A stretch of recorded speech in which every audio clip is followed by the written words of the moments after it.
Please, ẹ̀yin òjíṣẹ́ Ọlọ́run ńláńlá ẹ dá sí. You big men of God that are of Yoruba Ẹ má Nation. jẹ́ kí iṣẹ́ Sunday Igboho. Don't let the work of Sunday Ẹ má yẹ kó já sásán. Don't let it be in vain. Bọ̀bọ́ yẹn ó fi ilé ẹ̀ lẹ̀. That guy left his Ó home. fọ̀nà ẹ̀ He lẹ̀. left his way. Ó jagun fún Yorùbá. And he fought for Wọ́n Yorubaland. balẹ̀ ẹ̀ jẹ́. They destroyed Wọ́n his home. fọ̀nà ẹ̀ They jẹ́. destroyed his business. Wọ́n sọ di aláìní. Wọ́n lé kúrò nílùú. They even punished him from his Ṣé town. ohun tá a fẹ́ fi san fún nìyẹn? Is that how we are going to pay him back? Ṣé ohun tá a fẹ́ fi san fún Is nìyẹn? that how we are going to pay him back? Ẹ jẹ́ ká pe àwọn Yorùbá. Let us call this king. This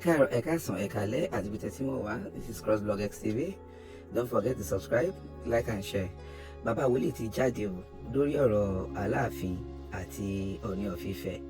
Pẹ̀lú àwọn ọba tó ń báàkì right àtàwọn ọba tó ń báàkì left lórí gbogbo rògbòdìyàn tó ń fà lórí íńtánẹ́ẹ̀tì. Bàbá wòlíì ní ẹ má ṣẹ̀ṣẹ̀ máa pàtàn ibi tá ti wá fún wa o. Gbogbo àmọ́ ibi tí Yorùbá ti wá o. Ẹ lè ṣà máa ṣẹ̀wá máa sọ fún wa ibi tá ti wá nísìn. Ẹ má fi ìtàn ìbá ilẹ̀ Yorùbá jẹ́. Wọ́n ní Sunday Igboho gan tó ń jà.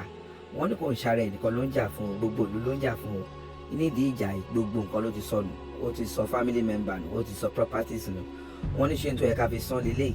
Wọ́n ní ṣe ọ̀rọ̀ ká máa sọ ọ̀rọ̀ oyè ìkẹ́ aládìkún àbí whatever. Wọ́n ní kò ń ṣe nǹkan tó kàn nìyí o.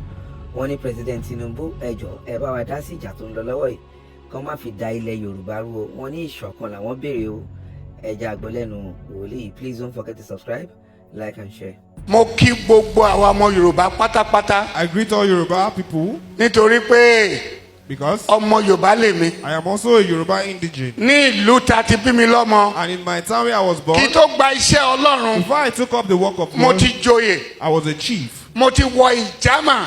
I was part of the Jamas. À ń pè ìjàmà náà ní ìjàmà Ifẹ̀. That is the Jama Ife. So mo ní ẹ̀tọ́ láti dá sí ọ̀rọ̀ ilẹ̀ Yorùbá. I have the right to talk about the ongoings in Yorubaland. Gẹ́gẹ́ bí òjíṣẹ́ Ọlọ́run. As a man of God, Mo ti joyè.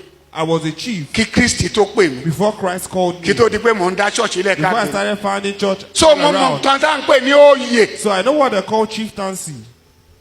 Oyè tí mo dè jẹ́ ó wá láti ìlú Ifẹ̀. And the chieftaincy title that I was honored with came So from gbogbo ẹ̀yin Ife. oní Kírísítẹ́nì pátápátá. All Christians that are Ẹ Yorubas, dá sí ọ̀rọ̀ please, you have to talk about this. Ooni Ife The àti Ooni Alaafin. of Ife and the Alaafin. Kọ́ má ba ilẹ̀ Yorùbá ká má bàjẹ́. So that we don't spoil the Yoruba race. Gbogbo Yoruba alámọ̀ tribe. bí tá ti wá. We all know where we came Gbogbo from. alámọ̀ bí tí ilẹ̀ Yorùbá ti wá. We know the origin of Yoruba kingdom. Eléyìí ò ń ṣe ìtàn. This is not even a story Àti again. mọ̀ bí tí ilẹ̀ Yorùbá ti wá. We know the genesis of Ibi tí ilẹ̀ Yoruba. Yorùbá bá ti wá. And wherever it comes from, Ibẹ̀ lórísun wa. that is our origin. Ìyẹn ní Ifẹ̀. And that is Ife.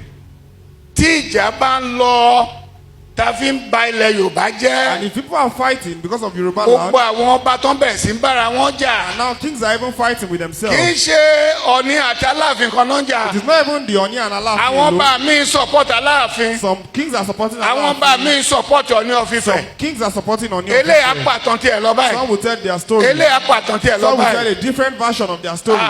Mo pe bàbá wa Please, I'm calling our father, President Tinubu. the President Bola Ahmed Bàbá Tinubu. dáadáa ni ẹ o. You're a good father. Yanjú ọ̀rọ̀ yìí Please find a way to settle it kí between them ìjọba ẹ tó tán. before the end of your tenure. Yanjú ọ̀rọ̀ ọmọ Yorùbá ni ẹ o. You're also a Yoruba indigene. Ó mọ ibi tí Yorùbá ti wá. And you know the origin. Pe àwọn ọba méjèèjì. Call the two kings Kẹ forí korí. and come Kẹ together sẹ́tù ẹ̀. and settle it. Kọ́ọ̀tún mọ ọ̀tún. Let them know their Kó right sì mọ òsì. and let them know their left. Matthew 15 verse 24. Matthew chapter 15 verse 24. Jésù ní pé Jesus said, èmi ò wá nítorí yín. I didn't come Ó because ní of mo wá you. torí àgùntàn Ísírẹ́lì tó I sọnù. came because of the lordship of Israel.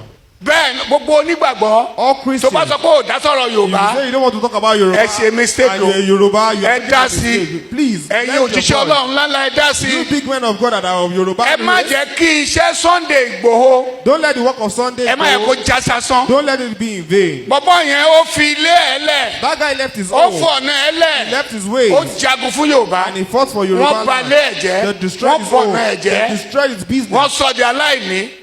Wọ́n lé kúrò nílùú. They even punished him from his Ṣé town. ohun tá a fẹ́ fi san fún Is nìyẹn? that how we are going to pay him back? Ṣé ohun tá a fẹ́ fi san fún Is that nìyẹn? how we are going to pay him back? Ẹ jẹ́ ká pe àwọn Yorùbá. Let us call this king Ẹ jẹ́ ká tún ṣe. and let us settle whatever Ẹ is jẹ́ ká between mọ̀ them. ọ̀tún ká mọ̀ òsì. Let them know the left different from their right. Kí ọba Alaafin Oyo, The Alaafin of Oyo, igbákejì òrìṣà, the second in command to the gods, kó mọ bí tó ń lọ. Let them know their position. Kí Ọ̀ọ̀ni òrìṣà. The Ooni Orisha. Kó mọ bí tó ń lọ. To know where he's going as well. Ìjà méjì àwọn àgbà méjì máa bà nǹkan jẹ́ ni kò lè tún nǹkan kan Because ṣe. if they are fighting, a lot of things will go bad. A gbọ́dọ̀ mọ ọ̀gá. We must know the boss. A gbọ́dọ̀ mọ aṣíwájú. We must know our leader. Ọmọ gbọ́dọ̀ mọ ọmọ. A father Kí bàbá mọra ẹ̀ ń bàbá. must know himself as a father and a child as a child. Mo sọ yìí mo dúró. I've said this, I won't say Nítorí more pé than that. tó bá ń Because lọ if bẹ́ẹ̀. it keeps going this way, Tó bá ń lọ if it bẹ́ẹ̀. keeps going this way, Ọ̀pọ̀lọpọ̀ ni kì í ṣe Ọ̀yọ́ o.